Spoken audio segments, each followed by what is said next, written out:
Hello everyone, today we will start the syllabus of class 9th। अभी तक बच्चों आपने 8th के अंदर सिंपली 1 साइंस स्टडी की थी, लेकिन अब 9th क्लास के अंदर आपके पास साइंस के 3 आगे टाइप्स हो गए हैं, फिजिक्स, केमिस्ट्री, बायोलॉजी। हम केमिस्ट्री का सिलेबस स्टार्ट करेंगे। सबसे पहले केमिस्ट्री के अंदर आपके पास सिलेबस के अंदर टोटल 4 यूनिट्स हैं। Very first is matter in our surrounding, is matter around us pure, atoms and molecules, structure of the atom। हम सबसे पहले स्टार्ट करेंगे unit number 1, that is matter in our surrounding, यानी कि matter हमारे चारों तरफ कैसा है। देखो, सबसे पहले यूनिट को स्टडी करने के लिए आपको पता होना चाहिए कि मैटर ही क्या होता है। So what is the definition of matter? Anything that occupy space and have mass is called matter. कोई भी वस्तु जिसका क्या है, कुछ ना कुछ मास है और कुछ ना कुछ स्पेस वो एक्वायर करेगी, उसे हम क्या बोलते हैं? मैटर। जैसे कि मेरे हाथ में इस समय एक पेंसिल है, तो मैंने पेंसिल का क्या नीचे रख दिया, तो उसने क्या किया, कुछ ना कुछ स्पेस एक्वायर किया और उसका कुछ ना कुछ क्या है, मास भी है, तो ये क्या हो गया, एक मैटर। तो ऐसे कोई भी वस्तु जिसका कुछ ना कुछ मास हो और कोई ना कोई स्पेस वो एक्वायर करेगी, उसे हम क्या बोलते हैं? मैटर। अब उसके बाद बात आती है कि मैटर किससे मिलके बना है। सो matter is made up of small particles. Matter छोटे छोटे पार्टिकल से मिलके बना होता है। अब जो मैटर छोटे छोटे पार्टिकल से मिलके बना है, उसकी कैरेक्टरिस्टिक्स क्या होती हैं? कैरेक्टरिस्टिक्स यानी कि उसकी विशेषताएं क्या हैं? Characteristics of particles of matter. Matter के जो पार्टिकल्स होते हैं उनकी कैरेक्टरिस्टिक क्या होती है? Number 1, particle size is very small, की जो पार्टिकल्स का साइज होता है उसके अंदर वो बहुत छोटा होता है। पार्टिकल्स क्या होते हैं? स्टेट ऑफ मोशन के अंदर होते हैं, यानी कि वो कॉन्टिन्यूअसली मूव करते रहते हैं। कॉन्टिन्यूअसली मतलब लगातार।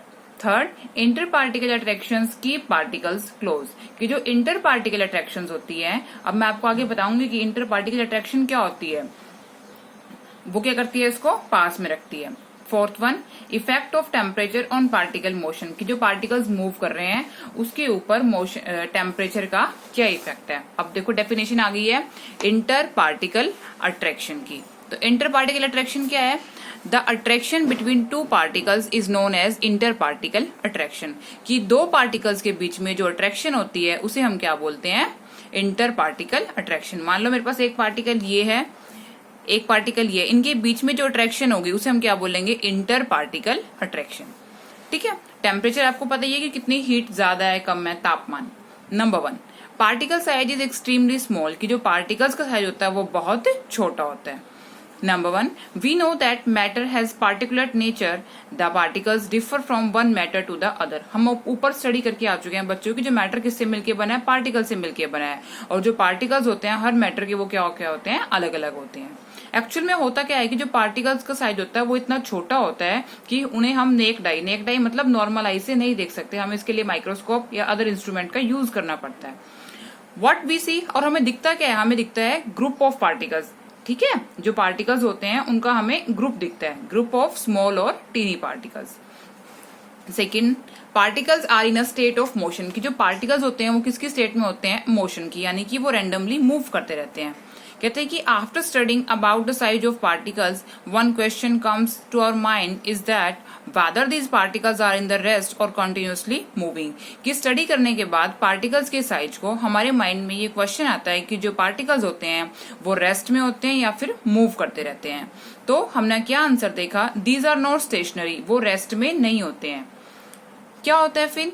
We often read in newspaper that a poisonous gas like ammonia और chlorine has leaked from some factory and has polluted the nearby area. हमने कई बार देखा है कि सपोज कि कोई ना कोई गैस जो है पॉइजनस है, जहरीली गैस है, वो फैक्ट्री से रिलीज हुई और उसने जो सराउंडिंग के एरिया है उसको भी क्या कर दिया? पॉल्यूट कर दिया। सो दैट मीन्स क्या है? पार्टिकल्स क्या है? एक जगह पे तो नहीं है। जब पार्टिकल्स मूव कर रहे हैं तभी तो उसने क्या किया? जो सराउंडिंग का एरिया था उसे भी क्या कर दिया? पॉल्यूट कर दिया है। सो इसका मतलब क्या है कि जो गैस के पार्टिकल्स होते हैं वो रेस्ट में नहीं होते हैं बल्कि कॉन्टिन्यूअसली मूव करते रहते हैं। वही चीज इसके अंदर है, इसने शो की हुई है कि पार्टिकल्स मूवमेंट में है। अब जो पार्टिकल्स का मोशन होता है, जो वो मूव कर रहे हैं, इसे हम क्या बोलते हैं? डिफ्यूजन बोलते हैं। अब आपको पता है हमारे पास 3 स्टेट्स होती है मैटर की, सॉलिड, लिक्विड, गैस। सबसे ज्यादा मूवमेंट किसके अंदर होगी? गैसियस के अंदर मूवमेंट होगी। देखो अब हमारे एटमोस्फेयर है, एटमोस्फेयर में क्या पड़ी हुई है? डिफरेंट गैसेज है, CO2, N2, O2, बहुत सारी गैसेज पड़ी हुई हैं। अब उसके जो पार्टिकल्स हैं वो क्या कर रहे हैं? कॉन्टिन्यूअसली मूव कर रहे हैं। तो इसका मतलब क्या होगा कि सबसे ज्यादा जो मैक्सिमम मूवमेंट होगी पार्टिकल्स की वो किसके अंदर होगी? गैसियस स्टेट में, उससे कम लिक्विड में और सबसे कम किस में होगी? सॉलिड स्टेट में। List in the solid state. Third point is inter particle attractions keep particles close, यानी कि जो पार्टिकल्स के बीच में अट्रैक्शन होती है वो पार्टिकल्स को क्लोज रखती है। कहते हैं कि जो पार्टिकल्स होते हैं सब्सटेंस के, उनके बीच में क्या अट्रैक्शन है जिसकी वजह से वो बंधे रहेंगे, यानी कि टाइटली रहते हैं। और जो ये मैग्नीट्यूड होता है फोर्स ऑफ अट्रैक्शन का, यानी कि कितना फोर्स ऑफ अट्रैक्शन है वो किस पे डिपेंड करेगा, पार्टिकल्स के नेचर के अंदर, जिससे मिलके कौन बना है, मैटर बना है। साथ में किस पे डिपेंड करेगा, इंटर पार्टिकल स्पेस के ऊपर। इंटर पार्टिकल स्पेस बच्चों, दो पार्टिकल्स के बीच में जो स्पेस होता है उसे हम क्या बोलते हैं, inter particle space. Example, the attraction is maximum in solid state of matter. अब देखो, जो इंटर पार्टिकल स्पेस है वो सबसे कम होता है सॉलिड स्टेट ऑफ मैटर के अंदर, ठीक है, वही लिखा है। अगर स्पेस कम होगा तो अट्रैक्शन क्या हो जाएगी, ज्यादा। लॉजिकल कंसेप्ट है, समझने का कंसेप्ट है। जब दो चीजों के बीच में फोर्स ऑफ अट्रैक्शन क्या है, ज्यादा है, यानी कि वो पास पास है, तो उनके बीच में स्पेस क्या हो जाएगा, कम। समझ में आया? तो सॉलिड के अंदर क्या अट्रैक्शन क्या होती है, मैक्सिमम होती है। सो दैट्स वाई स्पेस क्या हो जाएगा, बिल्कुल नेग्लिजिबल, कम हो जाएगा। और इसलिए वो क्या होते हैं, टाइटली पैक्ड होते हैं, closely packed, tightly packed, one and the same thing.